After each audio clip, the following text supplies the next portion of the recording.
Welcome. मेरा नाम है चयन रस्तोगी और अगले आधे घंटे सिर्फ उन वीडियोस की बात होगी जिन्होंने इस वीक यूट्यूब, फेसबुक और इंस्टाग्राम पर धमाल मचाया है।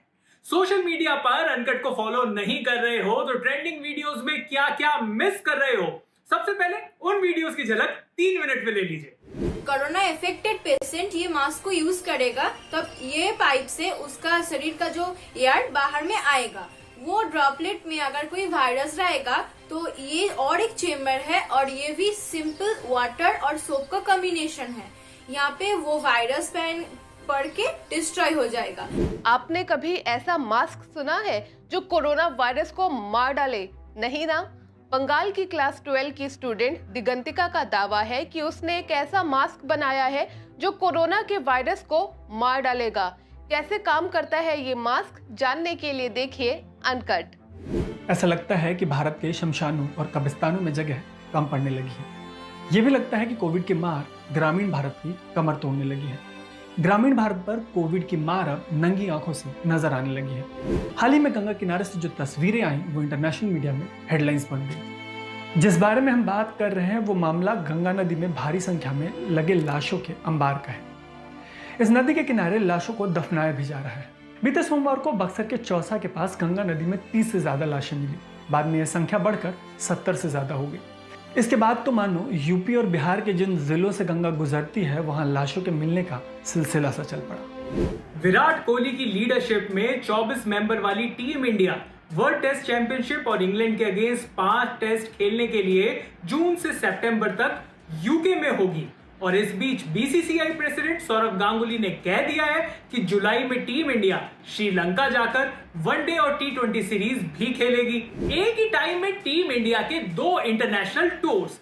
क्या होंगी टीम्स, कौन होंगे कैप्टन, सारी इंफॉर्मेशन के लिए अनकट पर पहुंच जाइए। सरकार की ओर से 1 करोड़ 24 लाख डोज कोविशील्ड और 1 करोड़ 12 लाख डोज कोवैक्सीन का ऑर्डर किया जा चुका है। अब तक भारत की सिर्फ 10% आबादी को ही कोरोना वैक्सीन की 1 डोज लगी है और सिर्फ 2% आबादी को दोनों डोज लगाई जा सकी है। ऐसे में अगर भारत हर्ड इम्यूनिटी के करीब पहुंचना चाहता है तो उसे 18 साल से अधिक हर 5 में से 3 लोगों को वैक्सीन लगानी होगी, यानी करीब आबादी के 64% लोगों को वैक्सीन लगानी होगी।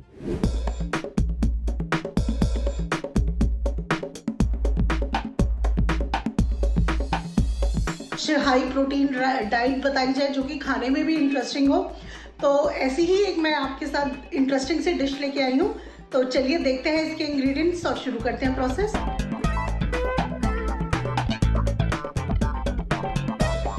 तो इस protein high white rajma recipe को जानने के लिए जाइए अनकट पर और देखिए पूरा वीडियो।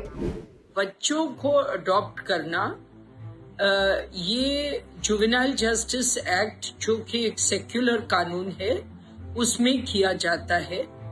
सबसे इम्पोर्टेंट बात आज की डेट में ये है कि बच्चों को आप एक फॉस्टर होम दे सकते हैं। कोरोना काल में तमाम बच्चे अनाथ हो रहे हैं। ऐसे बच्चों को अडॉप्ट करने के लिए भी कई लोग आगे आ रहे हैं।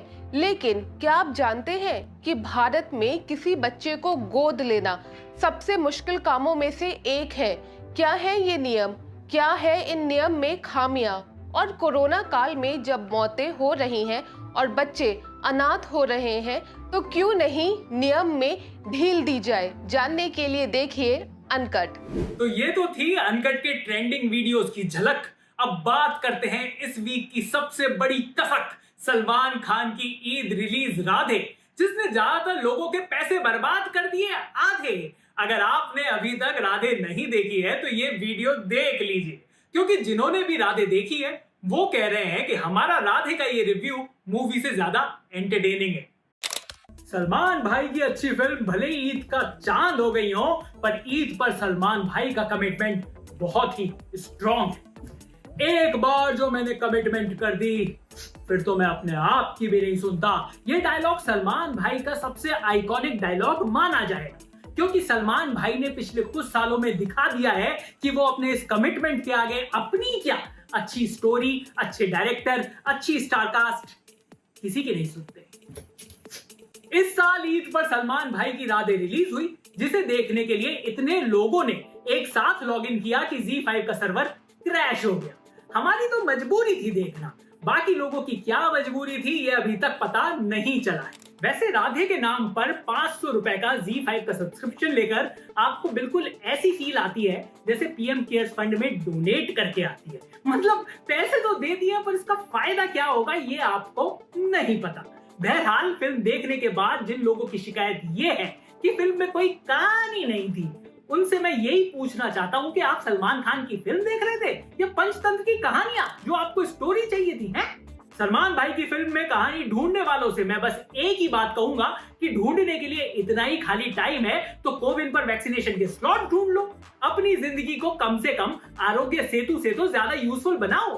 बहरहाल आप राधे की कहानी की बात कर रहे हो तो चलो वो भी बता देता हूँ। कहानी बिल्कुल सादी है। सल्लू भाई की लेटेस्ट फिल्मों की तरह इस फिल्म में भी भाई की हीरोइन की उम्र उनकी उम्र से आधी है। सामने विलेन है, मुंबई में ड्रग्स का धंधा करते हैं और भाई हमारे पुलिस बने हैं तो उन सब में डंडा करते हैं।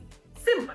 पर फिल्म में सलमान खान ने एक्टिंग करने की जो एक्टिंग करी है ना भाई, वो वाकई में काबिले तारीफ है। और काबिले तारीफ है सलमान भाई का मेकअप और वीएफएक्स, जिन्होंने 55 के सलमान को बचपन का मेरा मतलब है यंग, बिल्कुल यंग सलमान दिखा दिया है।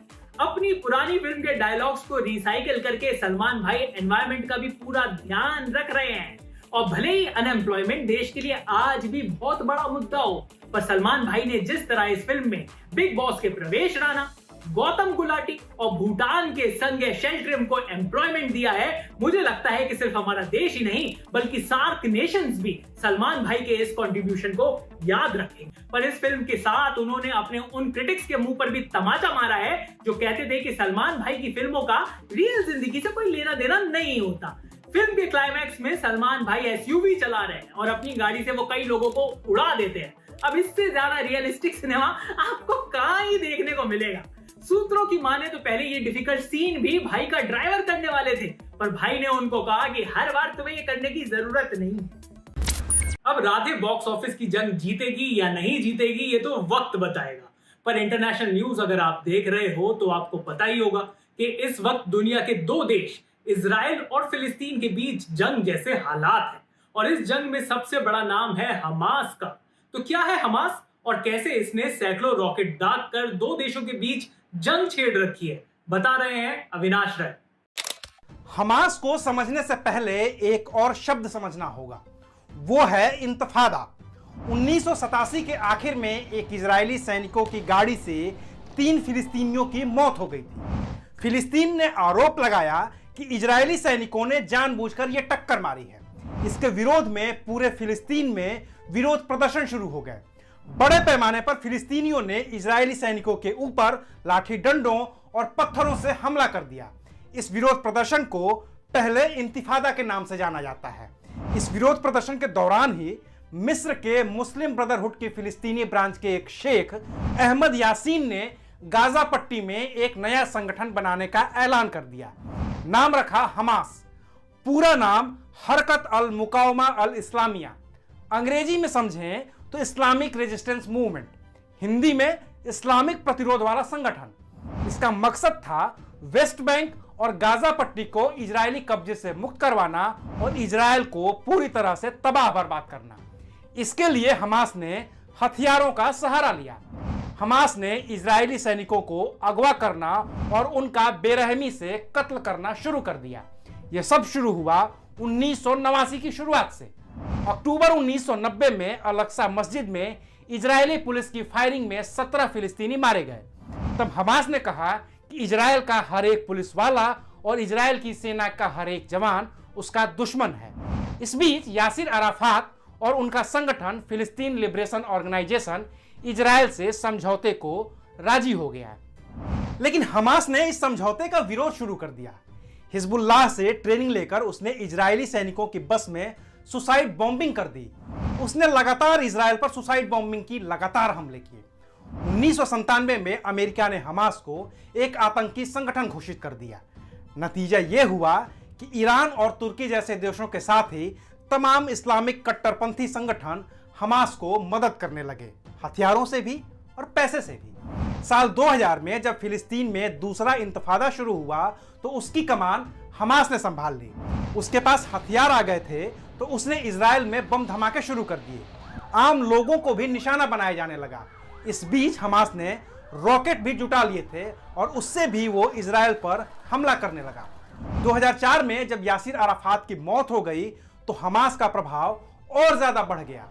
2007 में हमास ने गाजा पट्टी को पूरी तरह से अपने कब्जे में ले लिया। उसके पास अब ऐसे खतरनाक रॉकेट हैं जो तेल अवीव को भी निशाना बना सकते हैं। हालांकि इजराइल के पास दुनिया का सबसे खतरनाक एयर डिफेंस सिस्टम है आयरन डोम, जो हमास के रॉकेट हमले को नाकाम कर दे रहा है। वैसे एक और जंग है जो हर आदमी इस टाइम पर अपने फोन और कंप्यूटर पर बैठकर लड़ रहा है। कोविन पोर्टल और आरोग्य सेतु ऐप पर अपने आप को वैक्सीनेशन के लिए स्लॉट ढूंढने की जंग। पर इस जंग को आप किस चीट कोड से जीत सकते हैं, ये यज्ञ से सीख लेते हैं। प्लीज मिल जा स्लॉट, प्लीज प्लीज मुझे वैक्सीनेट होना है, प्लीज मिल जाए यार, प्लीज प्लीज प्लीज। क्या आपकी उंगलियां भी कोविन पर फास्टेस्ट फिंगर्स फर्स्ट खेल खेल कर हो गई हैं वीक? क्या रजिस्ट्रेशन ना मिलने से आपकी फ्रस्ट्रेशन हो गई है पीक? तो घबराइए नॉट और आज ही बुक करें अपने वैक्सीन का स्लॉट इन निंजा टेक्निक से। अलर्ट मैसेजेस करेंगे आपकी सहायता। under45.in और covidalerts.in जैसे टेलीग्राम ग्रुप्स आप कर सकते हैं डाउनलोड। ये ग्रुप्स आपकी मदद करते हैं ये बताने में कि आपके एरिया या डिस्ट्रिक्ट में कौन सा स्लॉट अवेलेबल है। All you have to do is go to www.covidalerts.in और ये आपको एक पेज पर डायरेक्ट करेंगे जिसमें आपको बहुत सारे सिटीज के ऑप्शंस मिलेंगे। उस लिस्ट में से आप अपने शहर का ऑप्शन करें select and that will further direct you to the Telegram का ग्रुप, जिससे आपको पता चलेगा कि आपके शहर में कहां पर स्लॉट अवेलेबल है। मेक श्योर आप उस ग्रुप की नोटिफिकेशंस ऑन रखें ताकि जब भी आपको स्लॉट के बारे में मैसेज या अलर्ट आए आप तुरंत कोविन की साइट पर जाकर अपना स्लॉट रजिस्टर कर सकें। गाइस इसलिए कह रहा हूं क्योंकि हमारा वीडियो है वो गाइस से ही जुड़ा हुआ है। कोरोना ने पूरी जिंदगी गुड़ गोबर तो कर दी है, पर कई लोग इस गोबर के सहारे ही आपदा में अवसर ढूंढ रहे हैं। कौन है ये लोग, कहां से आते हैं ये लोग, कोई नहीं बता रही है इन्हीं लोगों के बारे में।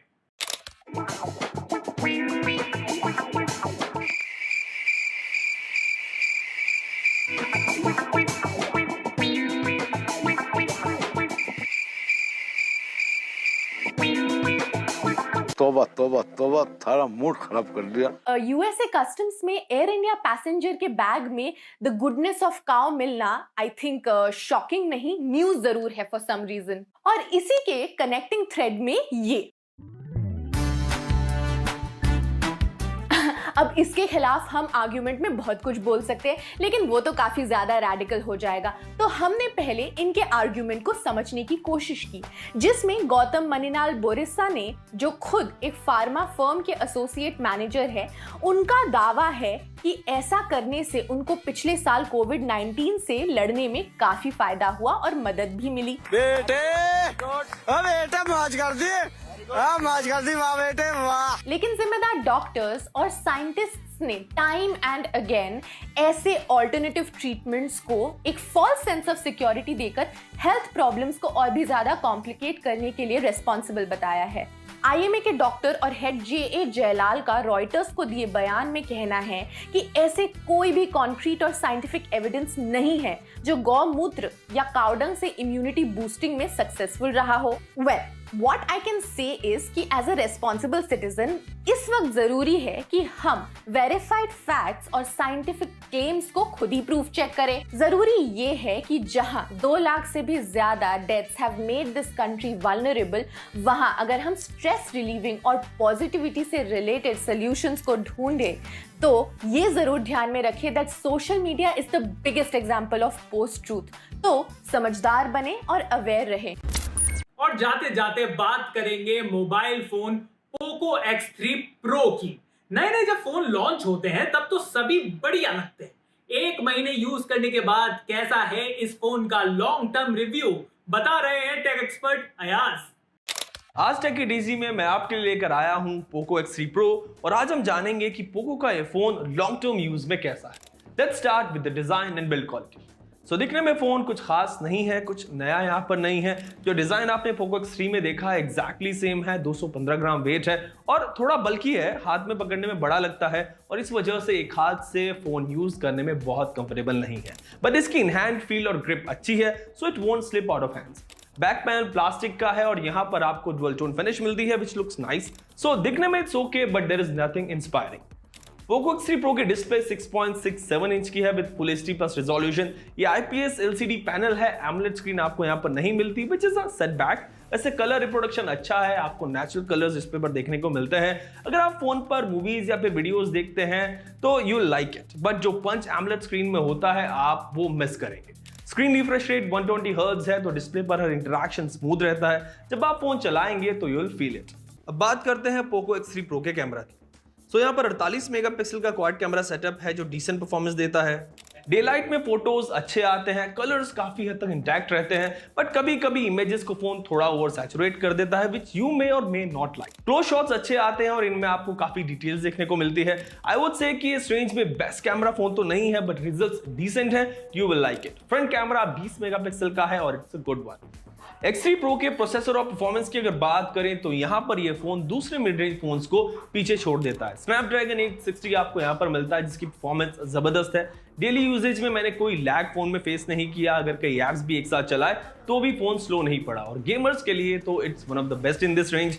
गेमिंग करते वक्त फ्रेम रेट्स ड्रॉप नहीं होते और ना ही फोन हीट होता है। प्रॉपर और सीमलेस परफॉर्मेंस आपको यहाँ पर मिलती है, so it gets a thumbs up. Battery 5160 mAh की है जो डिसेंट है और मुझे एक दिन का बैटरी बैकअप इस पर आसानी से मिला। इन दी एंड मैं कहूंगा कि पोको X3 Pro गेमिंग के लिए इस सेगमेंट में one of the best phone है। अगर आपको एक सीमलेस परफॉर्मेंस चाहिए तो you can go for it, else इसकी डिस्प्ले, कैमरा और बैटरी आर जस्ट डिसेंट। तो ये था आज का uncut bulletin. News, entertainment, sports, tech, ground reports, humour, doctor, satire, भाई हमारी दुकान पर आपको सब कुछ मिलेगा। आप बस घर पर रहो और हमें YouTube, Facebook और Instagram पर फॉलो करो। @ABP Uncut हमारा सोशल मीडिया हैंडल है। तो जिंदगी में पॉजिटिव रहें और कोविड नेगेटिव रहें। ABP न्यूज पर अगले संडे रात 10:30 बजे मैं फिर आऊंगा। So be safe, keep calm and watch uncut.